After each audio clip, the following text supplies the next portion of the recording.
Hello and welcome back to These Three Things. I'm often really humbled when I meet people who have dedicated their life in the pursuit of helping others, and my next guest is certainly one of those inspirational individuals. I didn't understand why we didn't, as a nation, as a country, have this resource available. So that's why I started the Good Grief Trust back in 2016. Through her charity, the Good Grief Trust, she has literally helped hundreds of thousands of people every year navigate their grief. It is a pleasure to have Linda Magistris on today to talk about the one person, place, and treasured possession that have profoundly impacted her life. Linda, welcome. Thank you so much for inviting me. It's really lovely to meet you. You too, and our absolute pleasure. I think you're doing some incredible work, and obviously time is of the essence because very soon it is National Grief Awareness Week. Can you tell me a little bit about that first? Yes. So, I started the charity back in 2016 because I lost my partner, Graham, to cancer. And I can explain more about the charity as we go along. But part of our work is to pioneer big new national initiatives. My whole vision for the charity is to connect people and to make people feel as though they have a community around them and they're not alone when they're grieving, because I felt very isolated and lost when I lost Graham. So in 2019, we launched National Grief Awareness Week. There is a Baby Loss Awareness Week and there is a Children's Grief Awareness Week. But there is nothing, or was nothing, for those who are up and down the country, hundreds of thousands of people who are grieving under so many different circumstances. And I wanted them to feel comforted and supported and acknowledged during those really difficult times as we lead up to Christmas, but also when it's really dark and it can be lonely in December, January and February. So we wanted to give people the toolkit so that they know where to turn for what we call help and hope when they need it most. That's absolutely beautiful. I think you're completely right. It's highlighted more in the seasons where it gets dark and we feel more alone, I suppose, with our grief. So what will go on during this week that will actually support people? So every year we change the theme. So it's opening up conversations across the UK with those people who are bereaved, with the professionals and with the public at large, really, because obviously grief is a very difficult subject to tackle, really, and many people don't know what to say and how to support someone. So this year's theme is called Growing with Grief. So we are asking people to plant a seed in memory of someone this Christmas. We want to watch that seed grow with them during the spring and the summer months. We're going to have a photography competition. We want people to feel connected, because sometimes these campaigns happen on a day or a week or a month and then that's it.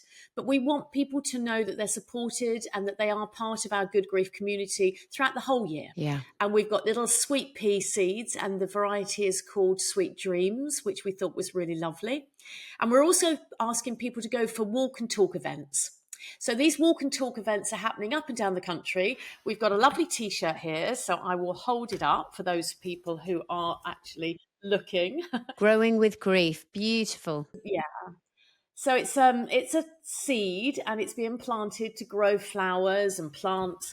So these T-shirts are being worn by people during the campaign, nurses, health professionals, people who run community groups, but also for these walk and talk events, because we want people to get out into nature this Christmas. Get out, because we know the benefits of getting out into the fresh air. Yes. And often when you're grieving or you're struggling with something, it's so much easier to talk to somebody while you're doing something, Yes. particularly on a lovely walk. Yeah. So yeah, we've got lots of lovely walk and talk events. And if anyone wants to put one together, please do get in touch and we can put it into our event calendar. So our campaign happens between the 2nd and the 8th of December every year. Wonderful. I'm just wondering if we've got anything going on in Cardiff. So I'll make sure that I'll send my details after this recording and we'll get something set up, because I know so many people that would benefit from that. And as you say, it's about getting out the house, not sitting alone with your grief and actually talking and sharing it. And what better to do that than on a walk? I wish you all the very best for that week that's very soon approaching. I've got to ask you, when you were thinking about your three things, as you know, I ask you your person, place, and treasured possession, Was it an easy list for you to formulate? No, it wasn't really. It's very difficult to choose one thing, isn't it, in each category. Yeah. Some things jump out at you, but others you have to really think about. So yeah, it was sort of, yeah, a couple were easier than one of them. Let's say that. I've only had one guest on in all this time that said to me, "Oh yeah, I had it in 30 seconds." Everyone says I go back and I go back. But let's hear your person. Who have you chosen and why? Well, my person is my partner, Graham, who died actually. So it was his death that really, as I told you, woke me up. So I lost my dad 25 years ago this year. He died in 2000. And I just don't know what happened when he died. He was my rock. He was just the absolute center of our life. But I carried on with my life. I think because I had young children at the time, my mum I needed to support. You just get on with it. You get on with life. And also, I think somewhere in the back of my mind, I was wired to think that my parents are going to die at some point. And my dad had had heart attacks and horrible sort of things happening to him along the way. And it was one of those times you sort of kept expecting it. It didn't happen. But he sadly died when he was only 68. But I got on with life. And as I said, I had children and my mum. But when Graham died, he died in 2014. We were together for 8 years. I was in a program called Grange Hill. Oh, I love Grange Hill. Yeah, well, I was in the original cast back in the 70s, and it was such a brilliant time. And Graham came in as this hotshot new director, and he was just brilliant. And then I never saw him for 30 years. He went off and won a BAFTA, but the weirdest thing is that we were living 10 minutes apart for over 20 years, probably 22 years. And then suddenly, literally 30 years after I'd seen him in Grange Hill, he came round the corner and he was there and just said, "Linda." And I said, "Oh my goodness, it's Graham Theakston. I can't believe it." But yeah, so we were together for 8 years, which was really lovely. We had the best time. And yeah, sadly, he was diagnosed with a soft tissue sarcoma, which was rare. And he died 5.5 months after diagnosis. And that completely changed my whole world. It really did, because I think I suddenly sort of, I say this quite often, I felt like I was hit by a hammer, and woken up, Mm. really. Woken up to everything, woken up to my own mortality, woken up to the world of grief, woken up to everyone else, hundreds of thousands of people across the country and the world, suffering the loss of someone they love. I felt their pain. I felt that real deep sort of understanding, really, that profound understanding of everyone else. It just hit me. Yeah. Just hit me like a ton of bricks. It's such a beautiful story. First, to know that he was directing you in Grange Hill, that I fondly remember from my childhood. And then secondly, to know that 30 years passed and you've been 10 minutes apart for how long? I mean, it's a real sliding doors moment. Yeah, crazy. It was completely crazy. Yeah, it was meant to be. I'm sure it was just meant to be. So that moment when you've bumped into him after 30 years, and obviously a profound love, I imagine, began. Um, During that time that you had together, what did he teach you about yourself? How did he, as you say, wake you up? I woke up when he died. That's when I woke up. I woke up when he died. I mean, when we were together, we had a brilliant time. We actually started a business together. We started a film and television business together, which was fun. He was still writing. He had a joie de vivre for life. He was incredibly talented. And when he died, that was the real shock, I think, because he had so much more left in him. Mm, And I couldn't understand where he'd gone. That's what happened when he died. I thought it was just very strange, because with my dad, I seemed to accept that he was in a coffin and he died and we buried him. Whereas Graham, when he died, I think because he was nearer my age and he had so much to give, and he was, he was just this force of nature. For him to suddenly be in a pot in on his brother-in-law's shelf just completely sent me somewhere where I have no idea where my head went. I went a bit bonkers, to be honest. which we know a lot of people do. They feel like they're going crazy because they've never They felt do. these emotions. So yeah, I just didn't know where he'd gone. And we used to live near Wimbledon Village, and we'd used to cycle along Wimbledon Common. So I'd walk along Wimbledon Common and scream to the sky, "Where are you?" It was one of Yeah. these surreal out of body type experiences. And I was really struggling. So that's why I went off to my GP to try and get some help. Good. And when you sort of settled with the grief, if that's the way of sort of putting it, we grow with grief, don't we? As you rightly said, and we learn from grief as this great teacher. And it takes a long time to take that initial raw pain and separate it from your everyday so that you can actually get up and function as a human. Um, but when was the moment where you realized the charity, the Good Grief Trust, would begin? Well, very early on, to be honest, because I went off to my GP, as I said, for help, and he was really struggling to know where to signpost me. He gave me a leaflet for a big national charity, which I couldn't access because they had a massive waiting list of 6 to 8 months. So I lied. I heard that they did counselling in a neighbouring borough where I was in London, where my friend lived, and I gave her address. And I went off for these counselling sessions, 4 sessions. I just cried my way through. I didn't get anywhere with it. So I went back to the GP and I said, "Look, it's just not right for me. It's not working for me. What else have you got?" And he didn't know of any other charities or support services nearby or anywhere. So he offered me sleeping tablets or antidepressants, which I don't take. I don't, if I can, avoid even a paracetamol, I will. So it wasn't going to work for me. So I had to go and find it myself, which I found quite baffling. So I went out and I Googled and I found the most brilliant charity, perfect for me. It'd been in existence for many, many years, thousands of members up and down the UK who'd lost their partner under 50. It's called Widowed and Young. It's wonderful. I became London coordinator.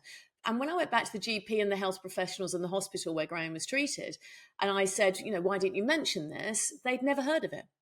And that was my light bulb moment. And I thought, hang on, this is crazy. There are brilliant charities, support services, helplines, which I then knew because I'd done some research. But they weren't being brought together. And the health professionals themselves didn't have access to a national umbrella organization. So they were struggling to know where to signpost people, which I thought was, I didn't understand.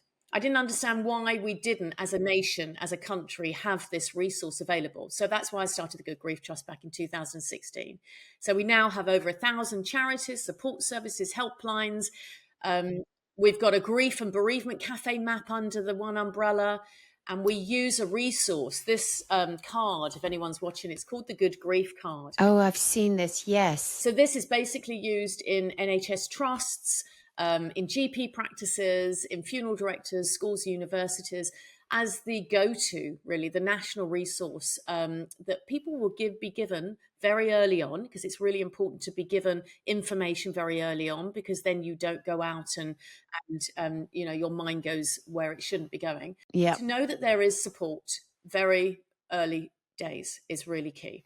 So that's why we created that resource alongside the database. Absolutely brilliant. I think it's just, as you say, it's genius, and how it hasn't happened before. But thankfully now, as you say, thousands of associated charities and support groups are under the umbrella of the Good Grief Trust, up and down the country, across all four.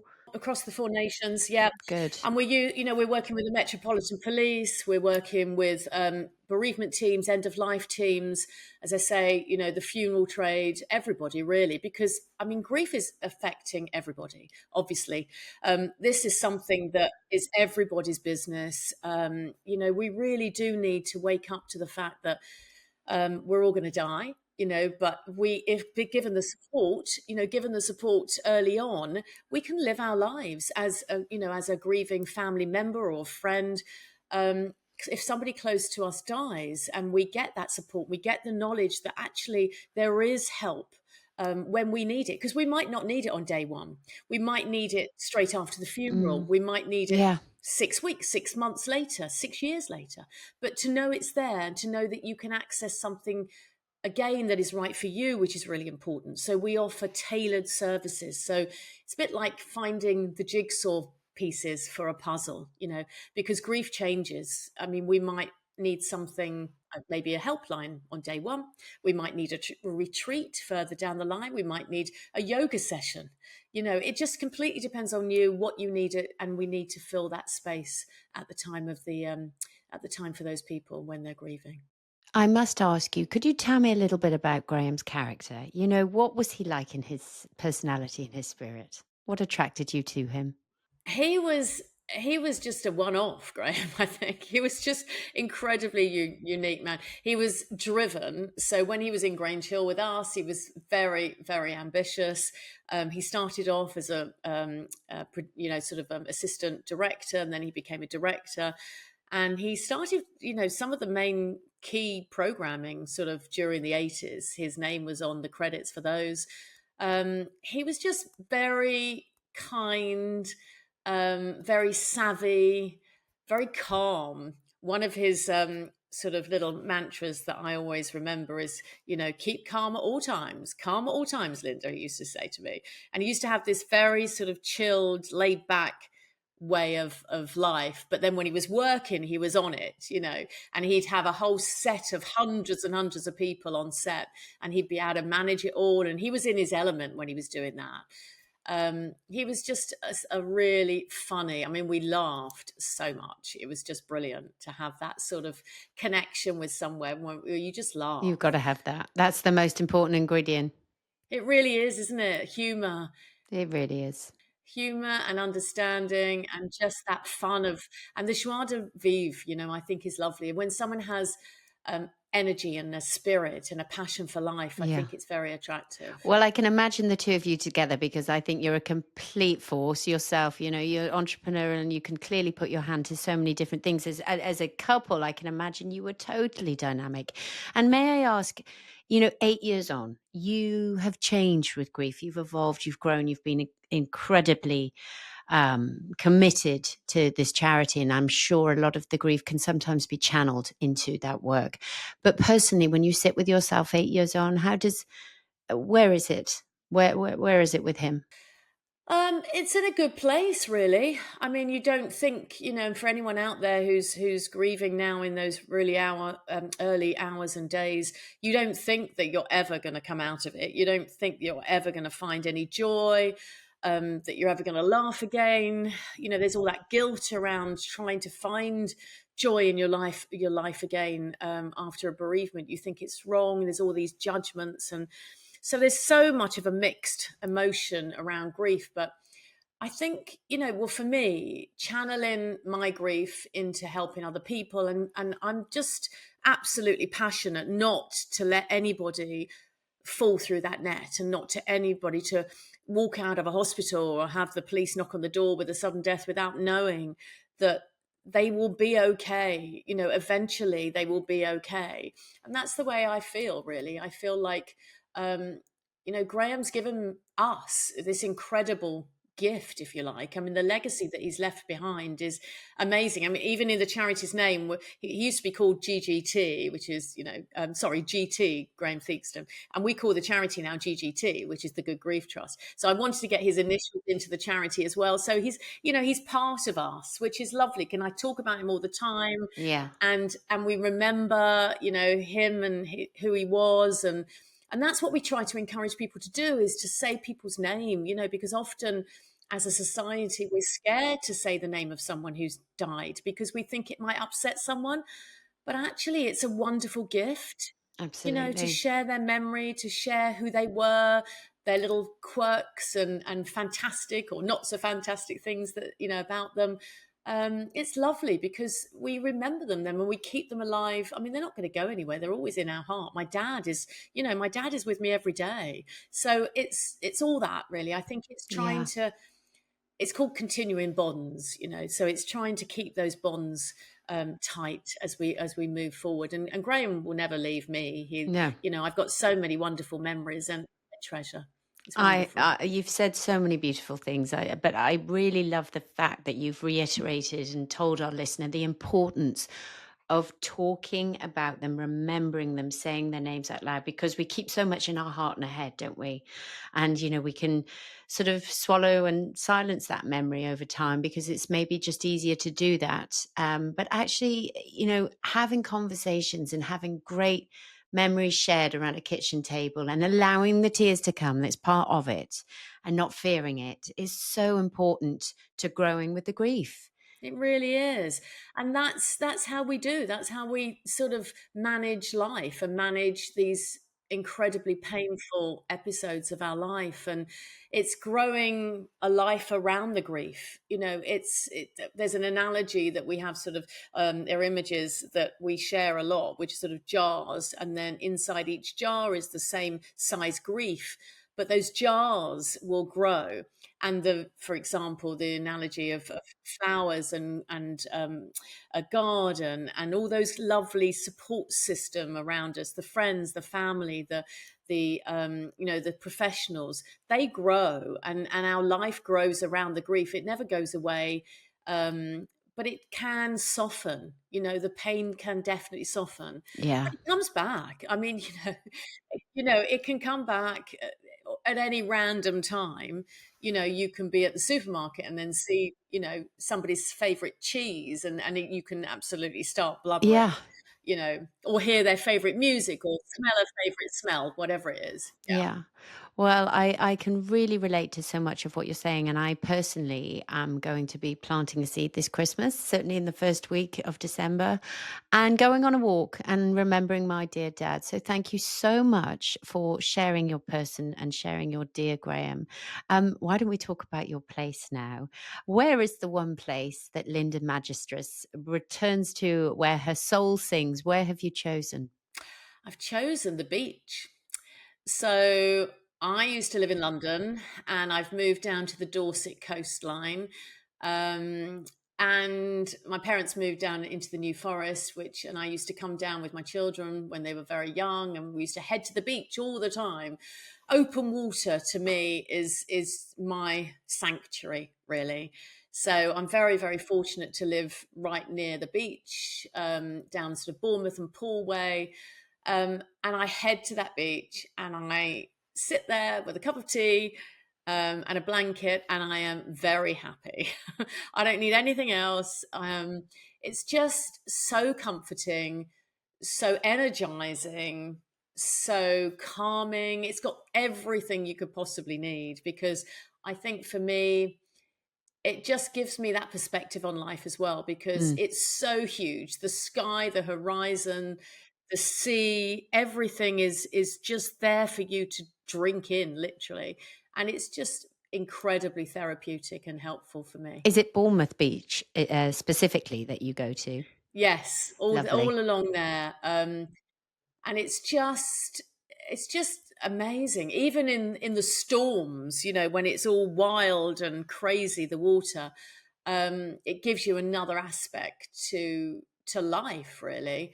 It's just so there's just something magical about the ocean and that particular space down here that I used to head down, many, many years ago. And now as I say, I'm fortunate to be very close to it, and I can just go down there for a walk whenever I want, which is amazing. How are you with cold water swimming? Are you in that sea or are you fair Ah, weather? I'm a bit of a fair weather cold water swimmer. Yeah. I've got lots of friends down here who go in even when they're literally cutting through the ice. Yeah.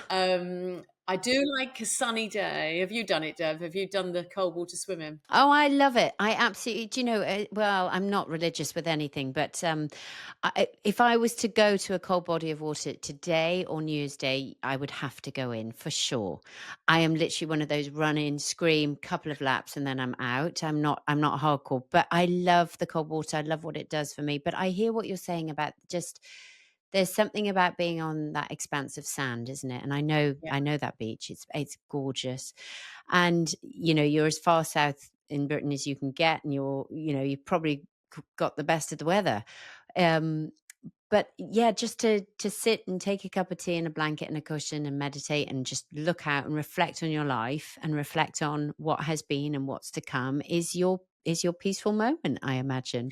It really is. And water is so healing, isn't it? I think anyway, and I always gravitate towards water. Um, it's just there's something about it, whether it's just rippling water or whether you've got the crashing of the waves, whatever it is. I mean, my favorite is when the sun is shining, obviously, and it's twinkling. It's so beautiful. I Yeah. absolutely love it. And yeah, it brings back memories. I love sitting there watching children make sandcastles and laugh and play. And it's everything is very simple. You don't need very much when you're on a beach you know all I need is literally to sit there and I just watch the world go by, and everybody is doing their own thing and enjoying this incredible nature that we've got around us. And I love seeing the sailing boats go by and people swimming, and it's just yeah it's just absolutely idyllic, really. It's like an oasis of calm for me. I take it are your children grown up now? Yes, they are. Yeah. Did they have their childhood on this beach? They did when they came down for the holidays, yes. Okay. So they're lovely memories, lovely photographs, again with my dad, and my mum.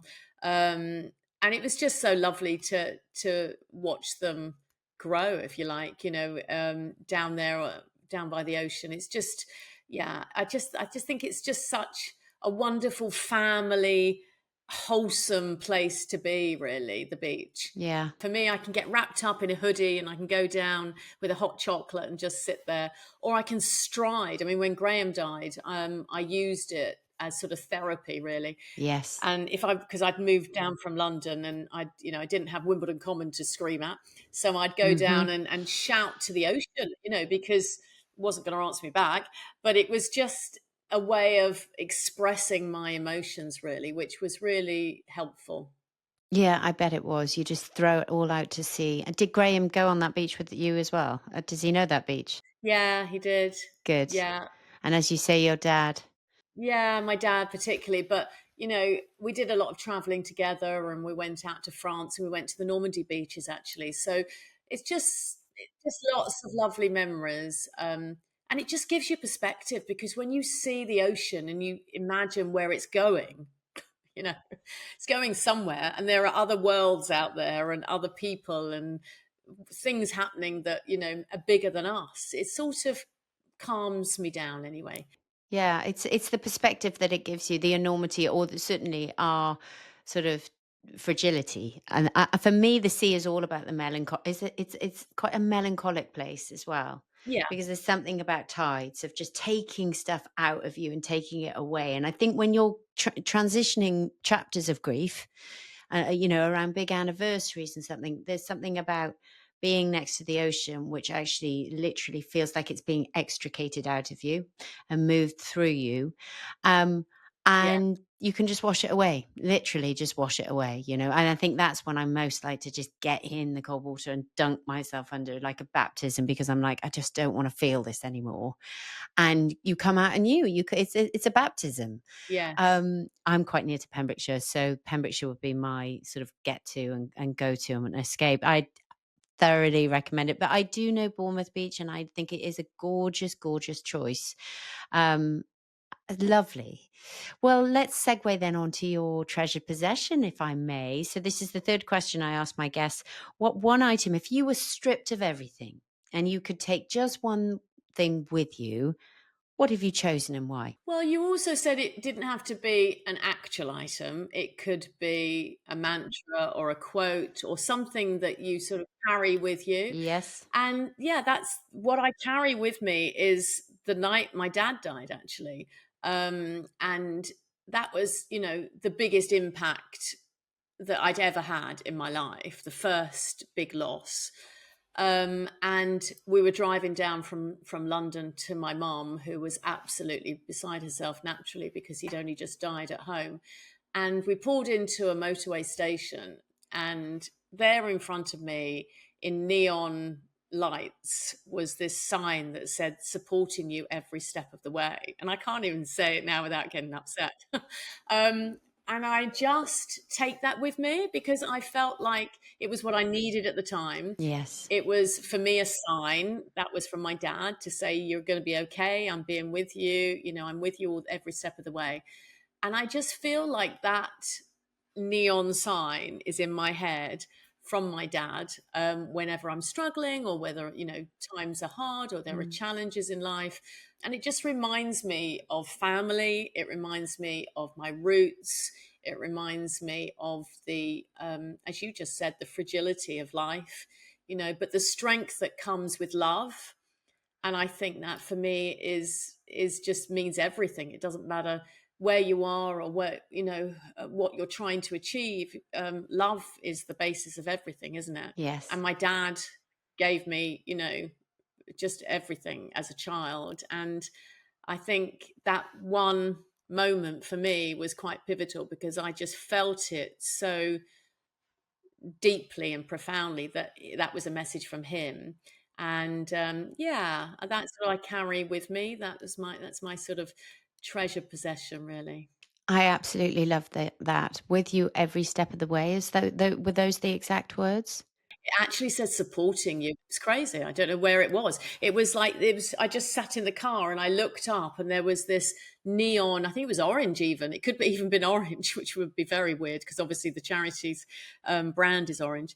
Um, and it was a neon sign, and I don't even know what it was meant to represent. Was it a brand? Was it an advert? I don't know. It didn't have anything with it. It just had this neon sign. It could have been in my imagination. It could have been literally in my head. But I remember it distinctly, sitting in the car and just looking, because I wasn't driving. And I was just sitting there looking at this, thinking, oh my goodness, that's my dad. What you've described there, I think a lot of people could say that, in the immediacy of losing someone, a sign comes to you, and they're often very personal, they're very individual, and you know it when you see it. If you're connected in that way, it becomes very obvious, and then you start to look for them, and you realize that they're very frequent and out there. Yeah. But where did you say that you were at a service station? Yes, we pulled into a service station. Yeah. I love that. I mean, the most random way to sit in a car park and think, "Oh my goodness, it's right here." Brilliant, and you've never forgotten it. And what age were you at this time? I was in my 30s. So, yeah, he died 25 years ago. So, sort of, yeah, mid 30s. And what was your father's name? Pat. Patrick Michael Slater. Pat. He was a postman. So, he was Postman Pat. Oh, brilliant. I love it. Oh, I love it. That's so adorable. Postman Pat. It's brilliant. Yeah. Because also, where my mum lives in the village, they've got those lovely, do you know those lovely knitted postbox creations that Oh, people get? yeah. Yeah. I saw on your Instagram reel only this week the most beautiful for Remembrance Day. They had the poppies and part of the soldier's uniform knitted on top of the post box. I thought that was the Yes. most beautiful one I've ever seen, actually. Yeah. They are incredible, aren't they? Those. Yeah, they are. There's one in the village, which sort of represents Postman Pat, which is just so lovely. Oh, great. Well, you obviously had a very, very close relationship with your father. Yeah. And, he didn't get to meet Graham, but, the connection I feel that you and your father still have is very prominent. And uh, tell me that sign, have you ever tried to replicate it in your house everywhere, or ever written those words down, or had it replicated for you to see more prominently? No, I haven't, funny enough. I don't think I need to. It's like one of those things that it's like my dad's with me every day. I still talk to my dad. I talk to Yeah. Graham every day. It's completely normal. If I'm worried about something, I'll say, "What do you think?" Or basically, for me, a lot of it is gratitude. A lot of me is to say thanks, because I just feel incredibly grateful for everything that I've been given, the opportunities I've been given, but most important, the family that I have, and that to me is absolutely the top of everything that I can possibly feel as a person in life. I feel incredibly grateful. So yeah, I mean, no, I haven't got a sign, but and it's in my head constantly. Well, you know it, and now we know it. So thank you so much for sharing it. And I love that I think you're the third guest now who has brought something in this capacity, be it a mantra or a positive affirmation, or in this case, just a simple phrase that was shown to you in neon. And I absolutely love it as a choice. It just goes to show that actually it's not really the material things that matter to any of us at all. And what I also love is that you clearly have such a beautiful relationship with talking to your late husband and your father who've since passed in a way that makes it normal, and that is what I really feel will come out of National Grief Awareness Week is how normal it is to keep those conversations going even when we can't see them. Even when we know that they have traveled through the plains and gone for a long time, it's absolutely fine to keep that conversation going like they were next to you. And we should, so thank you for making that feel so accessible and normal in this conversation, and hopefully that will ripple out to so many of our listeners and the message that's coming through December 2nd to 8th. I think you've done extraordinary work, and I'm so grateful that you said yes to being a guest, because it's been a total pleasure having you on. I hope you've enjoyed the process. Oh, it's been absolutely lovely. Thank you. And to have the opportunity to talk about my dad and talk about Graham and obviously raise awareness of the charity at this really difficult time of year for people is really important. So thank you.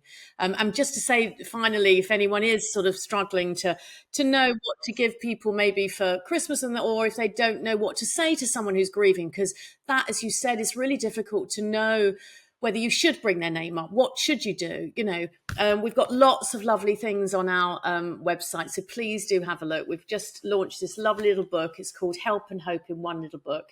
And it says here, even, I've just changed, this page says not knowing how to tell people, how to help someone who's grieving. So there's lots of lovely tips. So if you do know someone who's bereaved at this time of year, it's really important to reach out and just say, hi, I'm here, I care, I'm thinking about you. That's all someone needs, really, just to hear that someone's thinking about them. 100%. Yeah, absolutely. And where can we find that? So thegoodgrieftrust.org, and we've got our shop. So all these campaign assets for National Grief Awareness Week, the seed packets, the book, everything is on the website. So yeah.